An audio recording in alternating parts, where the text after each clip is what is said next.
Welcome everyone, Costin here with my campaign overview guide for Azazel of the Warriors of Chaos. He is the champion of Slaanesh. Now Slaanesh is quite okay in a lot of ways, though it doesn't necessarily have the best army available for the Warriors of Chaos. The reason is because when we're looking at the Warriors of Chaos units, Slaanesh is just lacking in terms of the raw power that Undivided may have, for instance, especially with the benefits that you can get on aspiring champions, and of course having chosen with great weapons, and also Gorby's chariots, let alone the melee potential of Nurgle, or even the dual wield potential of Khorne, or the barriers of Tzeentch. What you get when you're playing as Slaanesh with your Slaanesh units, what you really get is the Mark of Slaanesh, which gives you speed and physical resistance, which is nice. So you're going to have the fastest chosen, and as well as the fastest Chaos Knights of any faction, though speed isn't necessarily useful in every situation. But still, Slaanesh is a legendary lord of the Warriors of Chaos, so is pretty damn powerful. You start next to the Tower of Crix over here, at war with this minor Kislevi faction. And my advice, by the way, when it comes to this Kislevi faction is don't wipe them out, make them your vassal. And then you might want to deal with Kastaltin, who is going to be over here. Make him your vassal as well, because your army is quite capable of beating Kastaltin in a straight-up fight. Now, unfortunately, you don't really start with any useful gifts of chaos. You only get Demons of Slaanesh, which are, compared to a Hell Cannon, yeah, they're pretty damn useless. And you only have, of course, Undivided and Slaaneshi gifts. Now, when it comes to Undivided gifts, of course, they're very powerful. The Ruinous Bulwark, always really good to have. But when it comes to Slaaneshi gifts, it's kind of hit or miss. There are certainly some benefits like the Prophet of Pleasure, but that's a significant control cost that you're paying to get a 35% income benefit. Don't get me wrong, it is worth it in some situations, but it does bring with it quite a few downsides. You can, however, get Seeker Chariots very quickly if you're playing as Slaanesh. So one of the things you might want to do very early on in your campaign is get the Seeker Chariots. Not necessarily on turn 1, and of course the Ruinous Bulwark, though you might want to wait until turn 2 until you activate the door, until you're next to the Bay of Blades in order to activate that right there.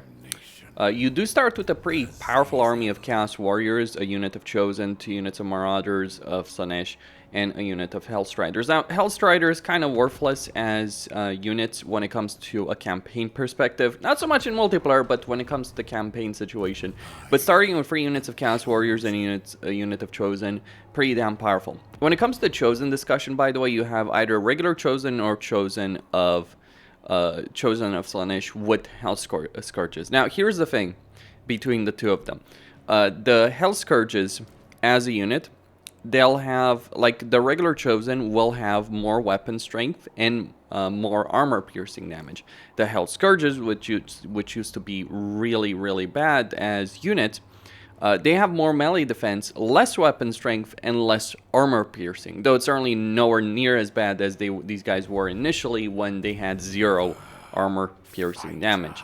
They're still worse, I'd argue, compared to just the regular Chosen, but you do have a fairly solid infantry line. The one thing that you may be lacking is just the flanking units, so you can make do with that when it comes to just getting some of the gifted units over here from Slaanesh.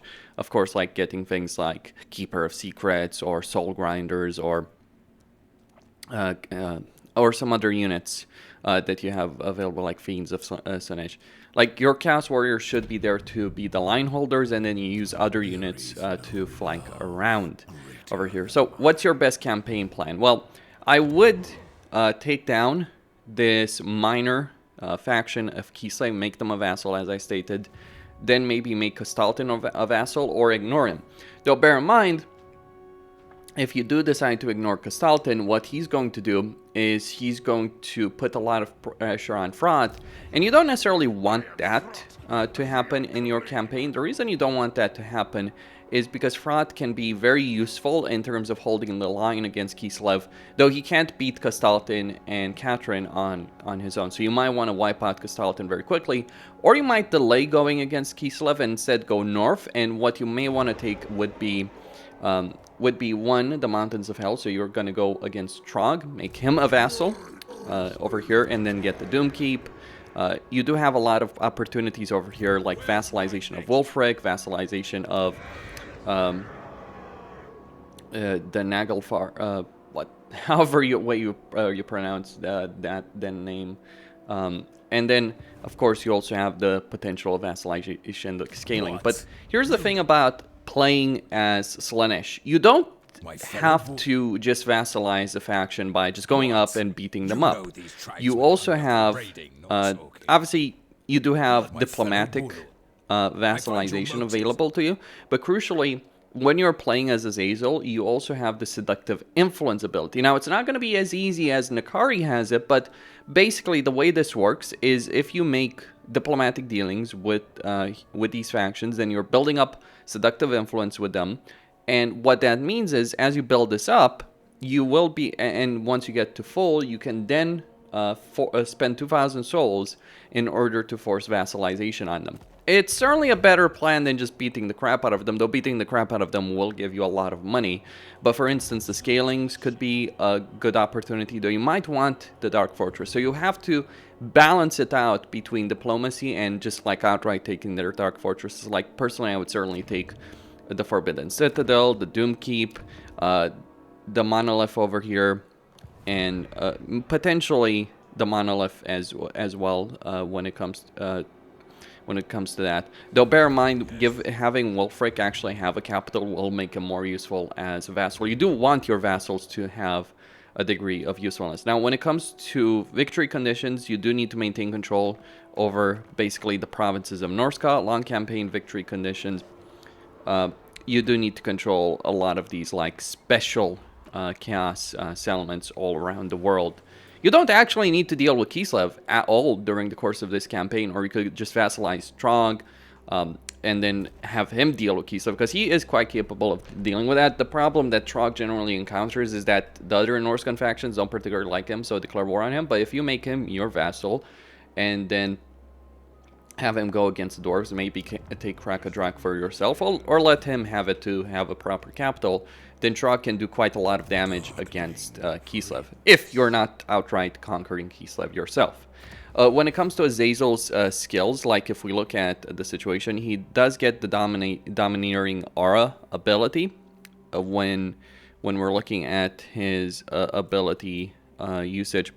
So the Domineering Aura, basically what Azazel does, the way he personally works, when it comes to his ability in battle, is he's quite capable of doing a lot of leadership damage in a battle, because he's got Devastating Flanker, as well as he's got this particular benefit, which reduces enemy melee defense and melee attack. That's what the aura does over there.